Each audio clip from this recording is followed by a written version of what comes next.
Hello, my dear students. Welcome to my channel Scholarly Minds and I hope that you all are doing great. So guys, इस video के अंदर मैं BHD LA 137 यानी कि हिंदी भाषा संप्रेषण कौशल के कुछ इम्पॉर्टेंट क्वेश्चंस को विद आंसर्स डिस्कस करने वाली हूँ गाइज़। मुझे पता है कि आप सभी को अभी काफ़ी ज़्यादा कन्फ्यूज़न होगा इस एग्ज़ाम को लेकर कि इसमें क्या पढ़ना है, पेपर कैसा आने वाला है।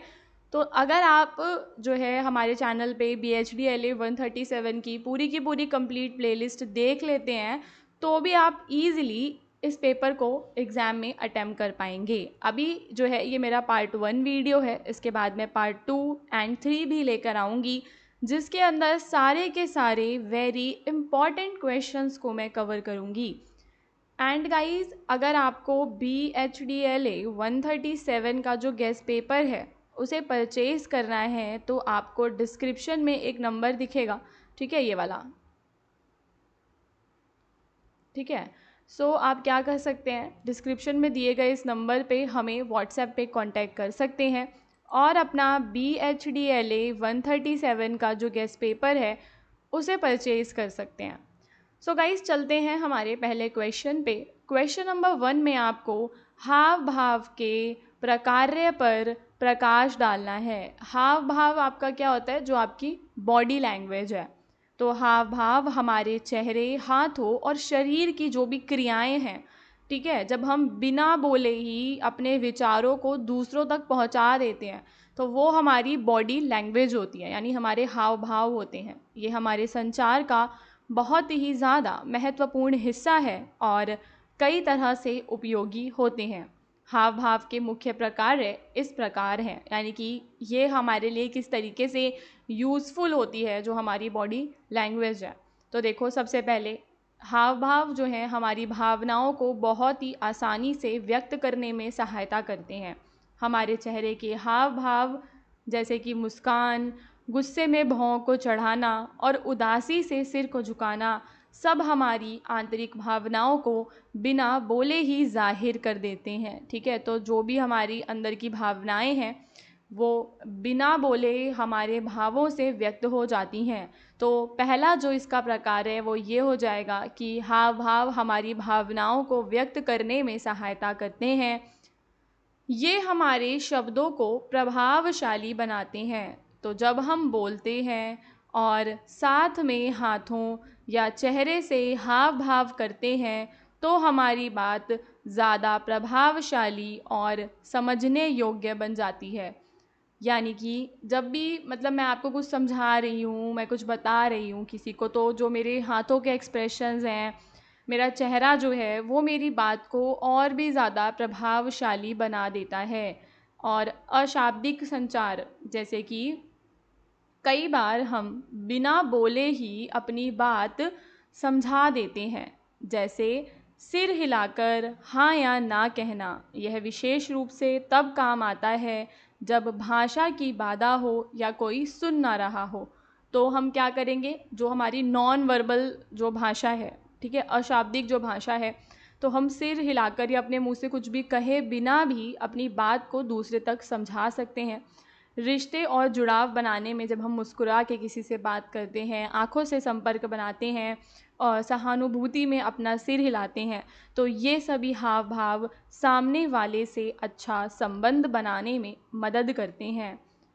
एंड जो हमारा संदेश है उसको ये स्पष्ट करते हैं। अगर हम किसी दिशा की ओर इशारा करते हैं तो बिना बोले भी समझाया जा सकता है कि हमें कहाँ जाना है, ठीक है। जैसे नॉर्मली हम कहीं जा रहे हैं तो हम सिर्फ हाथ से ही इशारा कर देंगे तो हमें बोलना नहीं पड़ेगा। तो हाव भाव से संदेश अधिक स्पष्ट हो जाते हैं।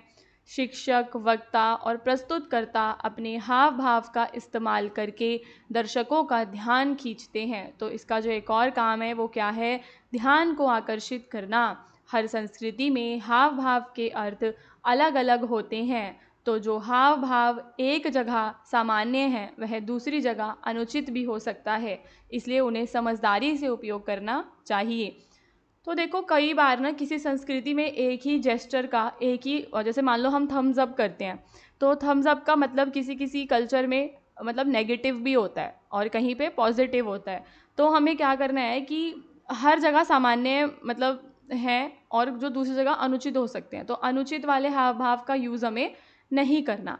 तो देखो आपने 4-5 पॉइंट्स में इसको समझा देना है। इनका काम है भावनाओं को व्यक्त करना, शब्दों को प्रभावशाली बना देते हैं और अशाब्दिक संचार में सहायता करते हैं, रिश्ते और जुड़ाव को बनाने में, संदेश को स्पष्ट करने में सहायता करते हैं।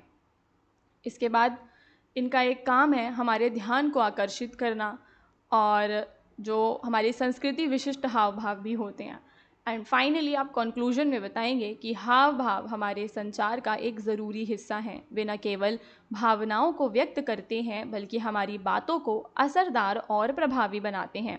हाव भाव के बिना संचार अधूरा माना जाता है। ठीक है गाइस, तो देखो जिस तरीके से यहाँ पे क्वेश्चन एंड आंसर्स हैं, सेम ऐसे ही एकदम इजी लैंग्वेज में क्वेश्चन एंड आंसर्स आपको हमारे गेस्ट पेपर में भी मिलते हैं।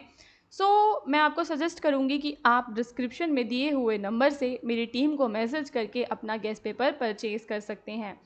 देन हमारा नेक्स्ट क्वेश्चन है जहाँ पर हमें पत्रों के विभिन्न प्रकारों पर चर्चा करनी है। गाइज हम सभी को बचपन से पता है कि पत्र 2 प्रकार के होते हैं, एक होते हैं औपचारिक और एक कौन से होते हैं, अनौपचारिक। तो हम इनके बारे में ही बताएंगे। तो पत्र लिखना संचार का एक महत्वपूर्ण माध्यम है। यह जानकारी भेजने, भावनाएं व्यक्त करने या किसी औपचारिक कार्य के लिए किया जाता है। पत्रों को मुख्यतः 2 भागों में बांटा जा सकता है। ठीक है, एक होते हैं आपके औपचारिक पत्र, तो ये वाले पत्र किसी सरकारी व्यावसायिक स्थान के लिए, कार्यालयी उद्देश्य के लिए लिखे जाते हैं। ठीक है, इसमें आपका प्रार्थना पत्र आता है जो कि हम स्कूल, कॉलेज या ऑफिस में लिखते हैं। फिर आपका आवेदन पत्र आता है जिसमें हम नौकरी के लिए आवेदन करते हैं। शिकायती पत्र, सूचना पत्र और अनुरोध पत्र, अनुरोध में हम किसी मदद या सुविधा के लिए अनुरोध करते हैं। तो इसको हम फर्दर ऐसे छोटे छोटे प्रकारों में भी बांट सकते हैं, बट वो आपका कौन सा रहेगा, औपचारिक ही रहेगा। फिर होते हैं आपके इनफॉर्मल यानी कि अनौपचारिक पत्र। तो ये जो पत्र हैं ये हम अपने दोस्तों को, रिश्तेदारों को लिखते हैं अपनी व्यक्तिगत भावनाओं को बताने के लिए। ठीक है, कोई अनुभव साझा करने के लिए। जो हमारे अनौपचारिक पत्र हैं इनकी भाषा सहज होती है, भावनात्मक और आत्मीय होती है। मित्र को पत्र हमने लिखा तो हम उसका हाल चाल पूछेंगे, ठीक है, या कोई और बात उसको साझा करने के लिए पत्र लिखते हैं। परिवार को पत्र लिखते हैं, माता पिता, भाई बहन को। शुभकामना पत्र होता है जो कि जन्मदिन, त्यौहार वगैरह पर लिखा जाता है। आभार पत्र भी होता है।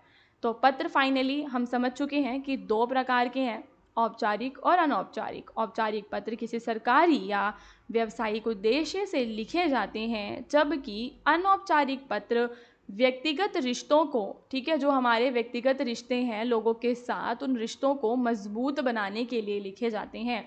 तो दोनों ही प्रकार के पत्र हमारे जीवन में महत्वपूर्ण भूमिका निभाते हैं।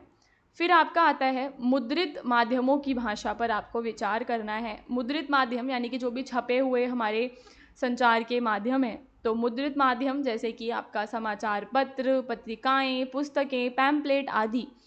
तो पाठकों तक जानकारी, समाचार और विचार पहुंचाने का ये एक प्रभावशाली साधन है। इन माध्यमों में उपयोग की जाने वाली भाषा का बहुत महत्व होता है क्योंकि यही भाषा पाठक से संवाद का मुख्य माध्यम बनती है।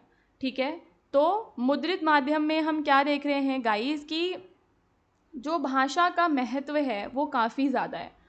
और मुद्रित माध्यम की भाषा की अगर हम विशेषताओं की बात करें तो मुद्रित माध्यम की जो भाषा है वो सरल और स्पष्ट होती है, क्योंकि जो पढ़ रहा है अब उसको समझाने वाला कोई नहीं है, तो उसकी भाषा सरल और स्पष्ट होनी चाहिए। तो पाठकों की सुविधा के लिए भाषा आसान, स्पष्ट और समझने योग्य होनी चाहिए। कठिन या जटिल वाक्य पाठक की रुचि को क्या कर देते हैं, कम कर देते हैं। ठीक है, तो जब हम कठिन वाक्यों का प्रयोग करते हैं तो उससे पढ़ने वाले की जो रुचि है उसका इंटरेस्ट खत्म हो जाएगा। भाषा हमेशा सरल होनी चाहिए, विचारों में प्रवाह होना चाहिए। तो लेख या समाचार को पढ़ते समय पाठक को उसमें निरंतरता और जुड़ाव महसूस होना चाहिए। ये नहीं कि अभी ऊपर एक पैराग्राफ पढ़ा, नीचे वाला भूल गए कि क्या पढ़ा था। तो एक कनेक्शन, एक जुड़ाव उसमें होना चाहिए और लेखन की शैली ऐसी होनी चाहिए कि पाठक की जो रुचि है वो उसमें बनी रहे। ठीक है, इंटरेस्ट बना रहे। शब्दावली रोचक और प्रभावशाली प्रस्तुति इसका एक हिस्सा होता है। तो शब्द जो हैं वो हमारे रोचक होने चाहिए। मुद्रित सामग्री में वर्तनी या व्याकरण की गलतियां नहीं होनी चाहिए। इससे न केवल विश्वसनीयता घटती है बल्कि पाठक भ्रमित भी हो सकते हैं। ठीक है, तो क्या नहीं होना चाहिए गाइज? वर्तनी और व्याकरण की गलतियां नहीं होनी चाहिए, क्योंकि जो एक बार छप गया ना तो वो स्थायी हो जाता है।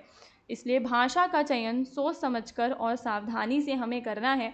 यह माध्यम लिखित भाषा का ही उपयोग करता है, तो इसमें व्याकरण का विशेष ध्यान हमें रखना है, क्योंकि मुद्रित सामग्री को अलग अलग वर्गों के लोग भी पढ़ते हैं। तो इसलिए भाषा ऐसी होनी चाहिए जो सभी वर्गों के लिए उपयुक्त हो। ठीक है, सभी के लिए उपयुक्त भाषा होनी चाहिए। भाषा ना ज़्यादा कठिन और ना ही ज़्यादा साधारण हो।